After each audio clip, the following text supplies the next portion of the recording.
خلافت عثمانیہ میں آثار نبویہ کا تحفظ اور سعودی حکومت میں ان کا انہدام۔ ویسے تو ہر دور میں مصطفیٰ جان رحمت صلی اللہ علیہ وآلہ وسلم سے منسوب اشیاء کو محفوظ کرنے اور ان سے برکات حاصل کرنے کا سلسلہ جاری رہا، مگر ریاستی سطح پر آثار نبویہ کو محفوظ کرنے کے لیے ترکی حکومت یعنی خلافت عثمانیہ یا سلطنت عثمانیہ نے بے مثال خدمات سر انجام دی۔ انہوں نے رسول اللہ صلی اللہ علیہ وآلہ وسلم کی جائے ولادت ام المؤمنین سیدتنا خدیجہ رضی اللہ تعالی عنہا کا مبارک گھر بنو ارقم کی بیٹھک، حضرت ورقہ بن نوفل رضی اللہ تعالیٰ عنہ کی دہلیز، حضرت ام ہانی رضی اللہ تعالیٰ عنہا کا آنگن، سیدنا صدیق اکبر رضی اللہ تعالیٰ عنہ کا دولت خانہ، مسجد قباء، مسجد نبوی، مکہ مکرمہ کے قبرستان جنت المعلی، مدینہ منورہ کے قبرستان جنت البقیع اور دیگر منسوب مقامات مقدسہ کا آثار قدیمہ کے ماہرین سے تعین کروایا اور آنے والی نسلوں کے لیے محفوظ بنانے کا فریضہ بہت عمدہ طریقے سے سر انجام دیا۔ ترکوں نے جس محبت کے ساتھ مسجد نبوی شریف کی تعمیر و توسیع کی، اس کا تذکرہ بھی نہایت ایمان افروز ہے۔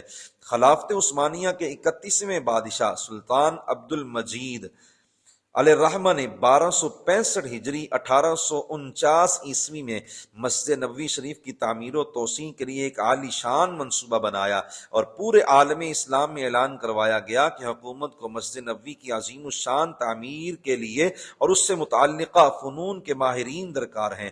چنانچہ دنیا بھر سے نقشہ نویس، معمار، سنگ تراش، بنیادیں رکھنے والے، خطاط، شیشہ گر، کیمیا گر، رنگ ساز اور دیگر ہنرمندوں نے اپنے اہل و عیال کو سمیٹا اور یہ سعادت حاصل کرنے کے لیے جمع ہونے لگے۔ حکومت نے انہیں دارالحکومت استنبول کے قریب ایک نیا شہر آباد کر کے اس میں ٹھہرایا۔ ان کاریگروں کو حکم دیا کہ اپنے بچوں یا شاگردوں میں سے قابل ترین افراد کا انتخاب کریں اور انہیں پختہ عمر میں پہنچنے تک ماہر کاریگر بنانے کے ساتھ ساتھ اچھا مسلمان، حافظ قرآن اور بہترین گھڑ سوار بھی بنائے۔ چنانچہ 20-25 سال کے بعد تقریباً 500 ایسے ہنرمند تیار ہو گئے جو حافظ قرآن تھے، دینی ماحول میں پروان چڑھے تھے اور اپنے اپنے فن میں اعلیٰ درجہ کی مہارت رکھتے تھے۔ دوسری طرف تعمیری ساز و سامان کی فراہمی کے لیے بھی انوکھا انداز اختیار کیا گیا۔ پتھر کی نئی کانیں دریافت کی گئیں، جنگلات سے لکڑی کی اعلیٰ ترین اقسام حاصل کی گئیں، رنگ سازوں نے طرح طرح کے رنگ تیار کیے، شیشہ گروں نے بہترین اقسام کے شیشے بنائے، پچی کاری اور خطاطی کے متعلقہ افراد نے عالی شان قلم فراہم کیے۔ اسی طرح باقی اشیاء منصوبہ بندی کے ساتھ تیار کی گئیں۔ تعمیر کا وقت قریب آیا تو مدینہ منورہ سے تقریباً 12 میل کے فاصلے پر ایک نئی بستی آباد کر کے تعمیری سامان اور کاریگروں کو وہاں منتقل کیا گیا اور ہنرمندوں کی اس انوکھی جماعت کو چند باتوں کا حکم دیا گیا۔ نمبر 1، تعمیر کے آغاز سے اختتام تک تمام کاریگر اپنے کام کے دوران ہر لمحہ باوضو رہیں۔ نمبر 2، تمام کاریگر حافظ ہیں، چنانچہ کام کے دوران ہر لمحہ قرآن پاک کی تلاوت جاری رکھیں۔ نمبر 3، تمام اشیاء کو قائم کی گئی بستی میں مکمل تیار کر کے مسجد نبوی میں لایا جائے تاکہ سرور عالم صلی اللہ علیہ وآلہ وسلم کے پڑوس میں معمولی شور بھی نہ ہو۔ اگر چنائی کے دوران معلوم ہوتا کہ کوئی پتھر چھوٹا یا بڑا ہے تو اسے دوبارہ 12 میل دور بستی میں لے جا کر درست کر کے واپس لایا جاتا، مسجد اقدس کی دیوار میں نصب کیا جاتا۔ ترکوں کا یہ اہتمام ام المؤمنین سیدتنا عائشہ صدیقہ رضی اللہ تعالی عنہا کی تربیت کے عین مطابق تھا۔ جب آپ مسجد نبوی شریف کے ارد گرد کسی گھر میں کیل ٹھونکے جانے کی یا مستری کے اوزار استعمال کرنے کی آواز سنتی تو انہیں پیغام بھیجتی، لا تؤذوا رسول اللہ، یعنی رسول اللہ صلی اللہ علیہ وآلہ وسلم کے پاس آواز بلند کر کے آپ کو ایذا مت دو۔ اس وقت جدید مشینیں اور طاقتور گاڑیاں دستیاب نہیں تھیں، بھاری بوجھ کو نہایت سست رفتاری اور صبر کے ساتھ ایک جگہ سے دوسری جگہ گھوڑے یا اونٹ کے ذریعے لے جایا جاتا تھا۔ یوں قرآن مجید کے حافظ کاریگروں نے تقریباً 15 سال کے عرصہ میں باوضو رہتے ہوئے اور تلاوت کلام پاک کرتے ہوئے مسجد نبوی کو تعمیر کیا۔ حجاز مقدس کی دیگر مساجد اور آثار نبویہ کو بھی بہت محبت کے ساتھ محفوظ کیا گیا۔ مدینہ منورہ کے قبرستان جنت البقیع اور مکہ مکرمہ کے قبرستان جنت المعلی میں آرام فرمانے والے اکابر کی روحوں کی تعظیم کے لیے ان کی قبروں پر گنبد بنوائے گئے، حاضرین کی آسانی کے لیے مزارات کے نقشے تیار کروائے گئے اور قبور مبارکہ سے متعلق رہنمائی کے لیے مختلف انتظامات کیے گئے۔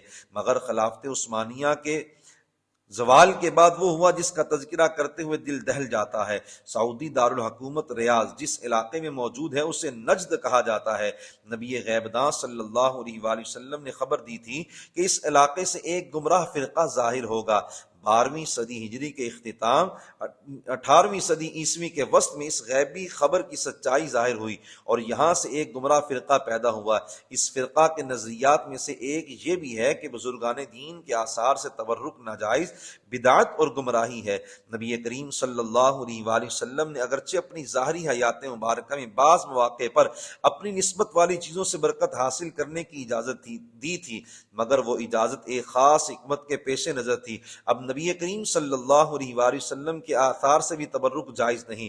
نیز اس فرقہ کے نزدیک دور صحابہ و تابعین علیہم الرضوان کے بعد مذہبی معاملات میں کوئی بھی نئی چیز شامل کرنا بدعت و گمراہی ہے، اگرچہ قرآن و سنت سے اس کی تائید ہوتی ہو۔ جنگ عظیم کے بعد برطانیہ نے خلافت عثمانیہ ترکی سلطنت کو ٹکڑے ٹکڑے کیا اور حجاز مقدس پر اپنے وفاداروں کی حکومت تسلیم کر لی۔ حجاز مقدس کے ان نئے سعودی حکمرانوں اور اس گمراہ فرقے کے درمیان پہلے سے معاہدہ تھا کہ اگر انہیں حکومت ملی تو وہ اپنے ملک میں اس فرقہ کے عقائد کو رائج کریں گے۔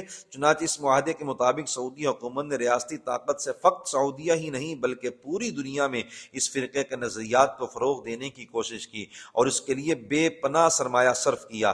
حرمین شریفین سے نبی مکرم صلی اللہ علیہ وآلہ وسلم کے آثار مبارکہ اور عشق و محبت کی داستانوں کو مٹایا جانے لگا۔ جن آثار کو مٹایا گیا ان میں جنت البقیع اور جنت المعلی بھی شامل ہیں۔ جنت البقیع مدینہ منورہ میں رحمت عالم صلی اللہ علیہ وآلہ وسلم کے مبارک قدموں کو چومتا ہوا وہ قبرستان ہے جسے عربی میں البقیع یا بقیع الغرقد کہا جاتا ہے۔ بر صغیر کے مسلمان اسے پیار سے جنت البقیع کہتے ہیں اور جنت المعلی مکہ مکرمہ میں بیت اللہ شریف سے تقریباً 1.5 کلومیٹر کے فاصلے پر واقع قبرستان ہے۔ جنت البقیع میں 10,000 سے زیادہ صحابہ کرام، دسیوں اہل بیت اعظام، متعدد امہات المؤمنین، خاتون جنت سیدہ زہرا، شہزادہ رسول صلی اللہ علیہ وآلہ وسلم سیدنا ابراہیم، نواسہ رسول صلی اللہ علیہ وآلہ وسلم سیدنا امام حسن مجتبی اور دیگر اکابر رضی اللہ تعالی عنہم آرام فرما ہیں، جبکہ جنت المعلی میں تاجدار حرم صلی اللہ علیہ وآلہ وسلم کے آباء و اجداد ام المؤمنین سیدتنا خدیجہ، بڑے دونوں شہزادوں سیدنا قاسم اور سیدنا عبداللہ کے علاوہ متعدد اکابر رضی اللہ تعالی عنہم مدفون ہیں۔ سیدتنا ام قیس رضی اللہ تعالی عنہا فرماتی ہیں رسول اللہ صلی اللہ علیہ وآلہ وسلم بقیع کی طرف تشریف لے گئے، میں بھی ہمراہ تھی۔ آپ صلی اللہ علیہ وآلہ وسلم نے فرمایا، اے ام قیس، میں نے عرض کی لبیک و سعدیک یا رسول اللہ، یا رسول اللہ میں حاضر ہوں۔ آپ صلی اللہ علیہ وآلہ وسلم نے فرمایا، یہ قبرستان دیکھ رہی ہو؟ میں نے عرض کی جی ہاں یا رسول اللہ۔ فرمایا، یبعث منها 70,000 یوم القیامت بصورت القمر لیلۃ البدر یدخلون الجنۃ بغیر حساب، یعنی اس قبرستان سے قیامت کے دن 70,000 ایسے مسلمان اٹھائے جائیں گے جن کے چہرے 14ویں کے چاند کی طرح چمکتے ہوں گے، وہ بلا حساب جنت میں جائیں گے۔ سیدتنا ام قیس کے بھائی سیدنا عکاشہ رضی اللہ تعالیٰ نے کھڑے ہو کر عرض کی، وانا یا رسول اللہ، یا رسول اللہ میں بھی، یعنی دعا فرمائیے کہ مجھے بھی ان خوش نصیبوں میں شامل کر دیا جائے۔ آپ صلی اللہ علیہ وآلہ وسلم نے فرمایا، وانتا، تم بھی ان میں شامل ہو۔ سیدنا عبداللہ بن عباس رضی اللہ تعالی عنہما کی روایت کے مطابق جنت المعلی کے بارے میں جان عالم صلی اللہ علیہ وآلہ وسلم نے فرمایا، نعم المقبرۃ ھذہ، یہ کتنا اچھا یعنی عالی شان قبرستان ہے، افسوس کہ 1 صدی قبل 8 شوال المکرم 1344 ہجری 21 اپریل 1926 کو ان دونوں قبرستانوں پر بلڈوزر چلائے گئے اور صحابہ کرام و اہل بیت اعظام رضی اللہ تعالی عنہم کی قبور مبارکہ کے گرد روحوں کی تعظیم و تکریم کے لیے بنائے گئے گنبدوں کو بدعت قرار دے کر گرا دیا گیا، بلکہ قبور مبارکہ کی بے حرمتی کرتے ہوئے انہیں زمین کے برابر کر دیا گیا۔